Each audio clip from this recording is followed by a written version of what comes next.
Hello friend, कैसे हैं आप लोग। आई होप आप लोग बहुत अच्छे होंगे और स्वस्थ होंगे और आपकी स्टडी बहुत अच्छी तरह से चल रही होगी। और मैं हूं राकेश कोले और आज आपके लिए एक नया वीडियो लेकर आया हूं। और आज इस वीडियो में हम सीखने वाले हैं कि एक्सटर्नल रेस्पिरेशन क्या होता है और इंटरनल रेस्पिरेशन क्या होता है। गाइज, इसके पहले हमने पिछले वीडियो में सीखा था कि फिजियोलॉजी ऑफ रेस्पिरेशन क्या होता है और हमने देखा था कि फिजियोलॉजी ऑफ रेस्पिरेशन एक कम्प्लेक्स प्रोसेस होता है और ये 4 स्टेप्स में कंप्लीट होता है। तो हमने देखा था कि पहला स्टेप ब्रीदिंग होता है, दूसरा एक्सटर्नल रेस्पिरेशन, तीसरा इंटरनल रेस्पिरेशन और चौथा स्टेप जो होता है सेलुलर रेस्पिरेशन होता है। फिर गाइज हमने ब्रीदिंग के बारे में पढ़ा था। तो हमने देखा था ब्रीदिंग में क्या होता है कि जो इन्वायरमेंट से हम जो फ्रेश एयर है उसको अंदर लेते हैं, वो लंग्स में इंटर करता है। फिर लंग्स में एल्वुलाई में क्या होता है, गैस का एक्सचेंज होता है। फिर वहाँ से जो CO2 होता है यानी कार्बन डाइऑक्साइड जो फाउल एयर होता है वो क्या करते हैं गाइज, हम लंग्स से बाहर नोज के रास्ते रिलीज कर देते हैं इन्वायरमेंट में। तो गाइज उसको हमने ब्रीदिंग बोला था। फिर हमने देखा था कि ब्रीदिंग गाइज 2 स्टेप्स में कंप्लीट होता है। जो पहला स्टेप्स होता है उसको हम इनहेलेशन कहते हैं या इंस्पिरेशन कहते हैं, और जो दूसरा स्टेप्स होता है उसको हम क्या कहते हैं गाइज, एक्सहेलेशन कहते हैं या एक्सपीरेशन कहते हैं। तो हमने देखा था कि इनहेलेशन में क्या होता है कि जो हम फ्रेश एयर अंदर लेते हैं उसे इनहेलेशन कहते हैं, और जो फाउल एयर है जो लंग्स से हम रिलीज करते हैं उसे हम क्या कहते हैं गाइज, एक्सहेलेशन कहते हैं या एक्सपीरेशन कहते हैं। तो गाइज अब हम सीखेंगे एक्सटर्नल रेस्पिरेशन के बारे में। तो आइए देखते हैं कि एक्सटर्नल रेस्पिरेशन क्या होता है। तो सबसे पहले हम डिफिनीशन देखेंगे। Exchange of O2 and CO2 between the inhaled air and blood through the surface of respiratory organ called external respiration. तो एक्सटर्नल रेस्पिरेशन गाइस क्या होता है कि O2 और CO2 गैस का एक्सचेंज होता है बिटवीन द इनहेल्ड एयर और ब्लड और रेस्पिरेटरी ऑर्गन के थ्रू, यानी रेस्पिरेटरी ऑर्गन के थ्रू। रेस्पिरेटरी ऑर्गन मतलब एल्वुलाई, क्योंकि जो गैस का एक्सचेंज होता है गाइस, यानी O2 और CO2 का जो एक्सचेंज होता है वो एल्वुलाई में होता है। क्योंकि एल्वुलाई क्या होता है, प्राइमरी साइट्स होता है जहाँ पे गैस का एक्सचेंज होता है। तो एल्वुलाई कहाँ मिलती है, लंग्स में मिलती है। बैलून लाइक स्ट्रक्चर होती है और वहाँ पे गैस का एक्सचेंज होता है। और दूसरा स्टेप्स क्या होता है गाइज कि गैस का एक्सचेंज कहाँ होता है, ब्लड और बॉडी जो टिश्यूज़ हैं उनके बीच होता है, जिसको हम इंटरनल रेस्पिरेशन या टिश्यू रेस्पिरेशन कहते हैं।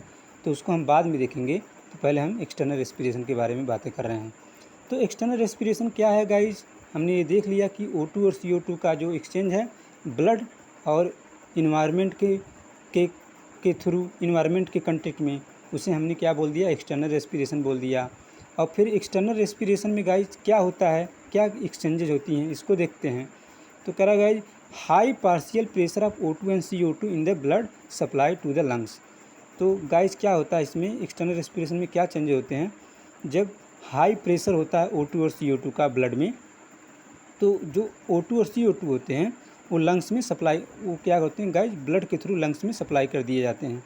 फिर गाइज लंग्स में क्या होता है, O2 डिफ्यूज हो जाता है ब्लड में, यानी लंग्स से ऑक्सीजन जो है वो डिफ्यूज होकर ब्लड में चला जाता है।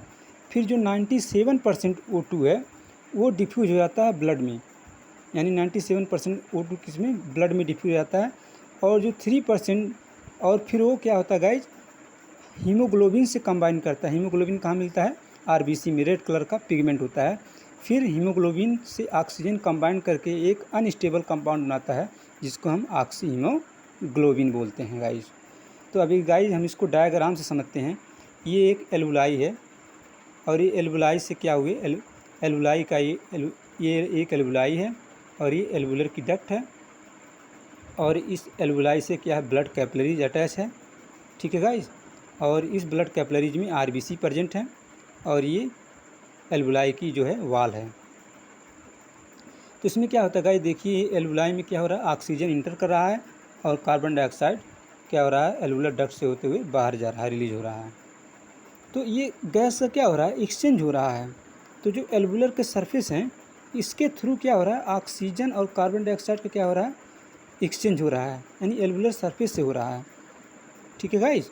तो यही हमने डिफिनीशन में बताया है कि जो एक्सटर्नल रेस्पिरेशन में क्या होता है, O2 और CO2 का एक्सचेंज होता है जो हमारा रेस्पिरेटरी ऑर्गन है उसके थ्रू, तो रेस्पिरेटरी आर्गन यहाँ पे क्या है, एल्वुलाई है। ठीक है गाइज। अब हम गाइज देखेंगे दूसरा स्टेप्स क्या होता है इसमें guys, remaining 3% O2 dissolve in the plasma blood. तो जो 3% ऑक्सीजन बचता है वो ब्लड के प्लाज्मा में डिजॉल्व हो जाता है। फिर एक नोट दिया है, exchange of gases in solution form, यानी जो गैस का जो एक्सचेंज हो रहा है O2 और CO2 का ब्लड और इन्वायरमेंट के बीच, वो सॉल्यूशन फॉर्म में होता है। ठीक है गाइज, यानी जो एल्वुलाई में और जो इन्वायरमेंट के बीच जो गैस का एक्सचेंज हो रहा है एक्सटर्नल रेस्पिरेशन में, वो सॉल्यूशन फॉर्म में होता है। इसलिए एल्वुलाई की जो सरफेस होती है वो मॉइस्ट हो जाती है।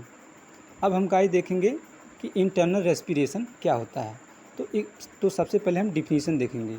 Exchange of O2 and CO2 between the blood and body tissue is called internal respiration.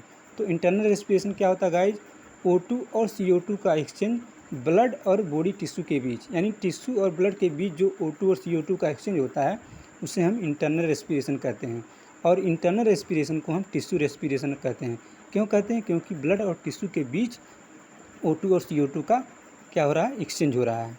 फिर एक क्वेश्चन है, how exchange of O2 and CO2 occur into between blood and tissue. कह रहा है कि O2 और CO2 का ब्लड और टिश्यू के बीच एक्सचेंज कैसे होता है। तो देखते हैं आगे।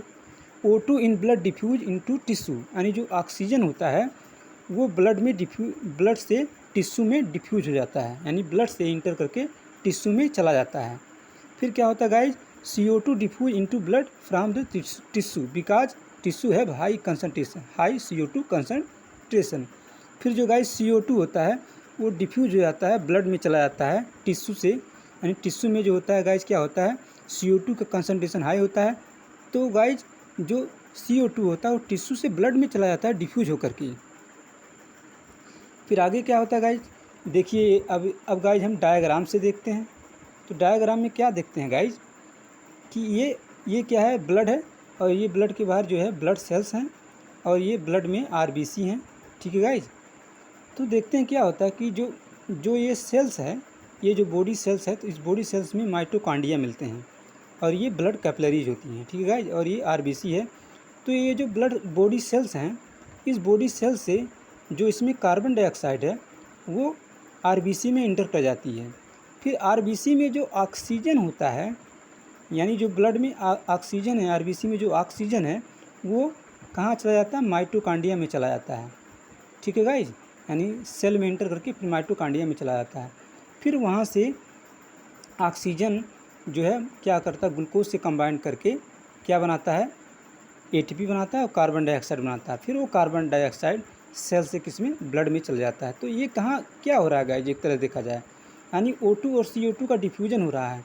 यानी हम RBC को हम टिश्यू मान लें, RBC को हम क्या मान लें, ब्लड मान लें, और ये जो सेल्स है बॉडी सेल्स, इसको हम टिश्यू मान लें। तो ये क्या हो रहा है, देख रहे हैं हम O2 और CO2 का क्या हो रहा है, एक्सचेंज हो रहा है। यानी जो सेल में जो CO2 है वो डिफ्यूज होकर के, यानी जो टिश्यू में जो CO2 डिफ्यूज होकर के ब्लड में चला जा रहा है, और ब्लड में जो O2 है वो डिफ्यूज होकर के कहाँ, सेल में चला जा रहा है। तो इसी को हम इंटरनल रेस्पिरेशन कहते हैं। तो इंटरनल रेस्पिरेशन में क्या होता है guys, exchange of O2 and CO2 between blood and tissue. तो गाइज आज हमने क्या सीखा, आज हमने गाइज सीखा कि एक्सटर्नल रेस्पिरेशन क्या होता है, फिर देखा कि इंटरनल रेस्पिरेशन क्या होता है। तो सबसे पहले हमने एक्सटर्नल रेस्पिरेशन के बारे में पढ़ा कि O2 और CO2 का एक्सचेंज होता है, और एयर और ब्लड के बीच, यानी जो इनहेल्ड एयर है, यानी इन्वायरमेंट और ब्लड के बीच O2 और CO2 का एक्सचेंज होता है रेस्पिरेटरी आर्गन के थ्रू, उसको हम एक्सटर्नल रेस्पिरेशन बोल देते हैं। तो इसमें हमने पढ़ा कि 97% जो ऑक्सीजन होता है वो डिफ्यूज हो जाता है ब्लड में, फिर वो ऑक्सीजन जो होता है हीमोग्लोबिन से कंबाइंड हो करके हीमोग्लोबिन बना लेता है। फिर जो 3% O2 होता है वो डिजॉल्व हो जाता है ब्लड और प्लाज्मा में। फिर हमने गाइज इंटरनल रेस्पिरेशन के बारे में पढ़ा कि देखा O2 और CO2 का एक्सचेंज कहाँ, ब्लड और बॉडी टिश्यू के बीच होता है। तो गाइज आज के लिए इतना ही। तो आप हमारे चैनल को लाइक और सब्सक्राइब करना ना भूलें, और हमारे वीडियो को शेयर भी करते रहें ताकि अदर्स स्टूडेंट को इसका लाभ मिल सके। तो आज के लिए इतना ही। जय हिंद।